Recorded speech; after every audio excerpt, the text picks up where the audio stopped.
proxies.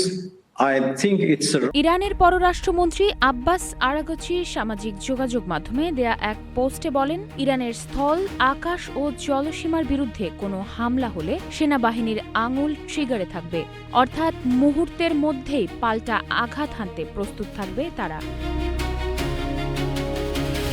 এই বক্তব্য আসে এমন এক সময়ে যখন মার্কিন প্রেসিডেন্ট ডোনাল্ড ট্রাম্প নতুন করে ইরানের বিরুদ্ধে সামরিক পদক্ষেপের হুমকি দেন।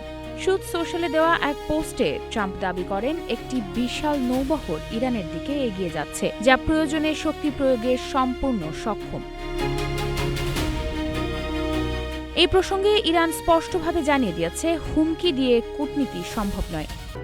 ফ্রেশ রাইস ব্র্যান অয়েল, সুস্থ হার্টে সুন্দর আগামী। আব্বাস আরাগচির বক্তব্য অনুযায়ী যুক্তরাষ্ট্র যদি সত্যি আলোচনা টেবিলে বসতে চায়, তাহলে হুমকি, চাপ এবং অপ্রাসঙ্গিক শর্ত আরোপের রাজনীতি বন্ধ করতে হবে।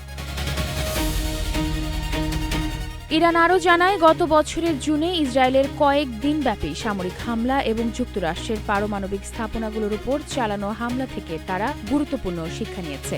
12 দিনের সেই সংঘাত ইরানের প্রতিরক্ষা সক্ষমতাকে আরও শক্তিশালী, দ্রুত প্রক্রিয়াশীল এবং ব্যাপক করেছে বলে দাবি তেহরানের। যুক্তরাষ্ট্রের সম্ভাব্য সামরিক হামলার হুমকির জবাবে কঠোর অবস্থান নিয়েছে ইরান।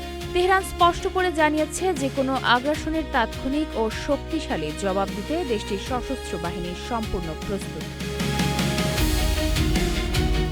বিশ্লেষকদের মতে, বর্তমানে পশ্চিমা দেশগুলোর চাপ, অভ্যন্তরীণ রাজনৈতিক অস্থিরতা এবং সম্ভাব্য সামরিক হুমকি সব মিলিয়ে ইরানের ওপর চাপ ক্রমেই বাড়ছে।